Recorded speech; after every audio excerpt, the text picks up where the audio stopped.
The soul desires above all else to be known. Having come to this truth, all paths bend in support of its transference of contraband to its original intent.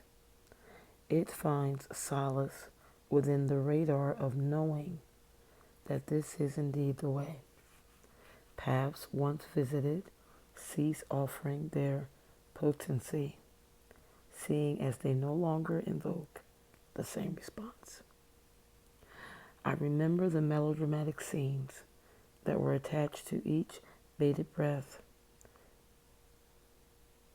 attached to each bated invitation, leading down a gnarly path of tangled desires, weeded with clouded and congested perversion. I remember how the path wound and returned to a place of wholeness where I encountered perfection, not in its exacted but blameless context, giving no credence to one emotion over another or partiality to this experience or the next. I choose to be anchored in the stillness where nothing and no one center staged. This is indeed where truth lives. Here there are no loud voices or quiet renditions, no praise or condemnation, no results or sugar-coated purification, just wholeness, completion, lacking nothing, needing nothing, seeking nothing, and a contentment willed to be.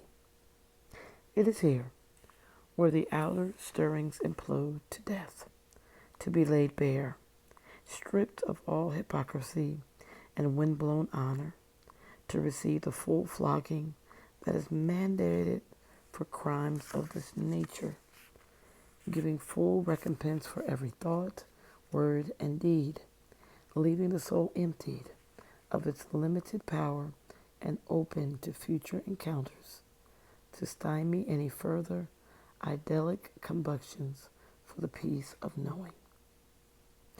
The stillness being sufficient to sustain, restore, and renew, recaptures any and all misguided emotions, turning the tide. The storm subsides. The cool breeze blows. The sun warms the coolness of the night. I am content to reside in both places at the same time. Neither has any greater pull than the other, having opted not to live in either. Amid sparred pursuit, I crest on the dawn of this new day with vision and understanding. Old patterns, traditions, and rituals have run their course within this framework of time to arrive at this place of constancy where truth dwells, the ebb and the flow of the eternal plow, good and evil, death and life, the reality that none exists independently in and of itself. The soul has opted for the place, requiring no display and needing no comforts, content to lay bared in the space. As the doldrums continue to conspire and transpire, new dilemmas ultimately end in old places. The rested soul knows no contemplation nor desires to. The venerated place is the purity remembered in times of vain stagnation. As the mind transcends beyond the apparent offering, seeking to trap this soul, the next apparition prepares its assault.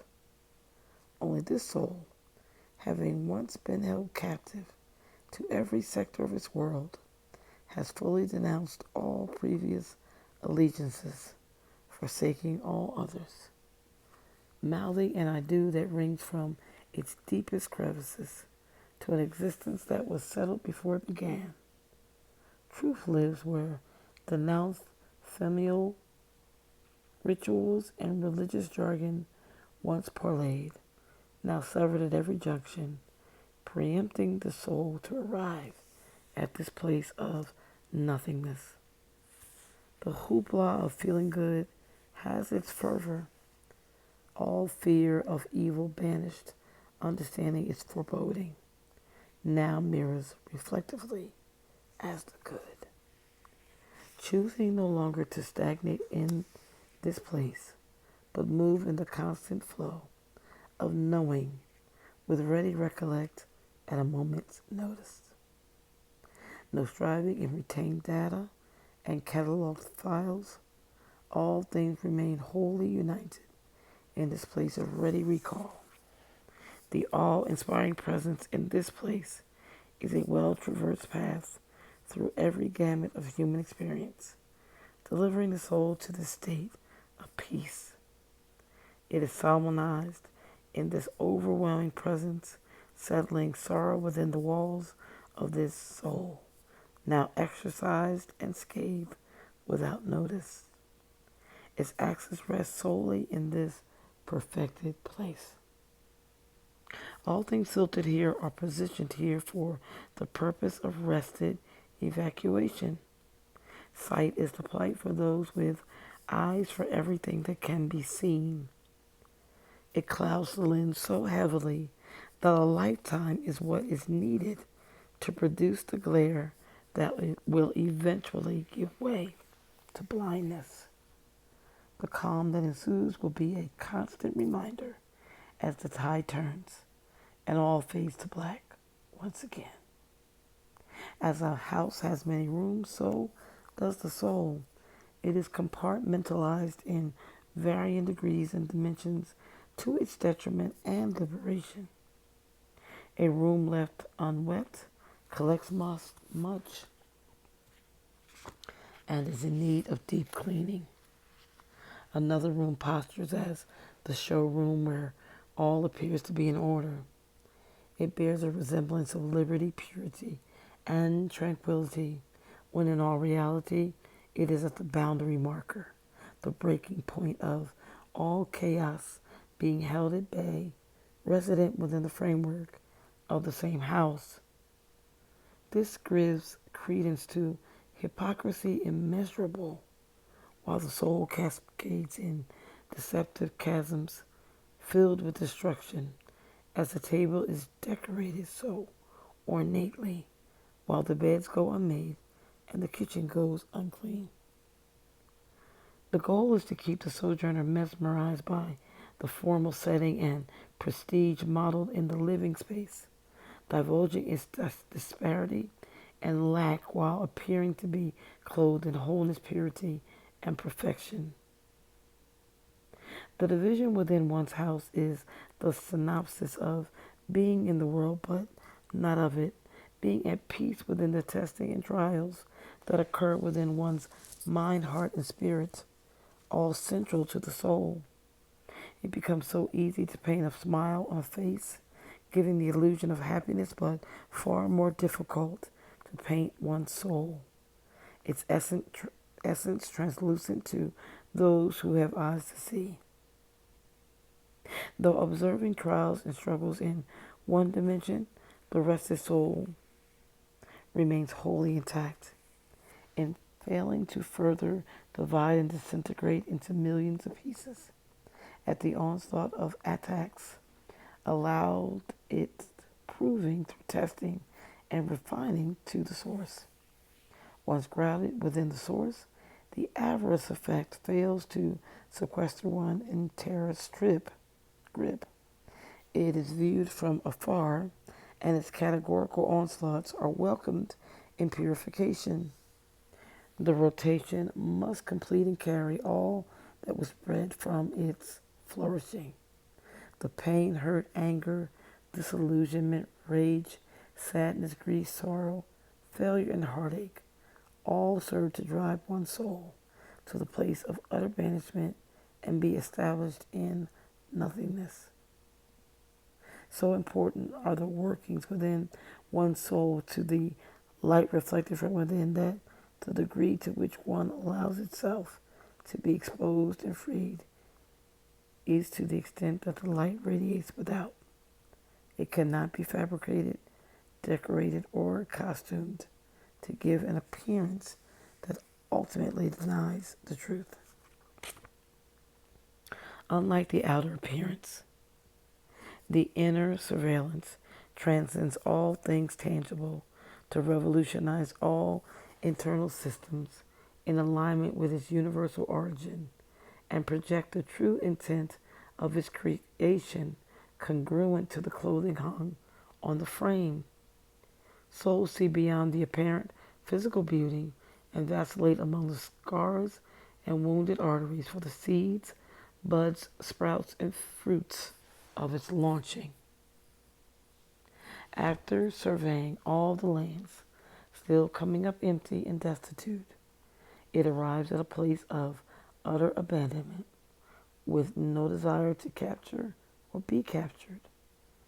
It remains fixed on a search that has long since ended. No triviality or interest in further deception or contriving to deviate from its true purpose to simply be. When one arrives at this place of utter nothingness, the reality of one's existence unfolds in greater measure. A deep sense of knowing, akin to all things, founded within their intended purpose, is adhered to without derision, persuasion, or conversion being necessary. In this place, the core of who one is magnified to a contextured design that postures in silent awe of having found what has been buried through natural DNA, laced with experiences and observations necessary to the unveiling of the found soul. It is a journey that every soul must take and place that every soul is destined to arrive. There is no formula to remedy the maladies, nor is there any concocted, prevalent idea that serves to answer the woes of being human. The answer lies within the individual framework of light in one's own house, the place where life lives, the unforeseen magistrate of every human being. And when one tires of the rote of religious performances in this world, one chooses to renounce, denounce, unplug, and or survey the unknown landscape from its emptied place. Here, peace consumes, leaving one at a loss for words to describe this founding, though very familiar. As frames are projected across the mind, the underlying truth to be grasped in every scene clearly surfaces, and one sees that things once viewed as detrimental are perpetual permanents that serve to anchor the soul in this place of variance, to become one with both good and evil, death and life, happiness and sorrow, grief and joy, sadness and elation, is to become one with all things, to find rest. This is indeed the place where God is. To be willing to give up all to survey unknown landscape and discover that you have been here before many times. The untethered, in its now seated position, once viewed things opposite instead of synonymous. Male versus female, hot versus cold, good versus evil. This is where chaos reigns supreme, and the soul mission or purpose is waylaid from arriving at its intended destination. All very intended and necessary antics that ground what one has always known from the beginning. Chapter 8.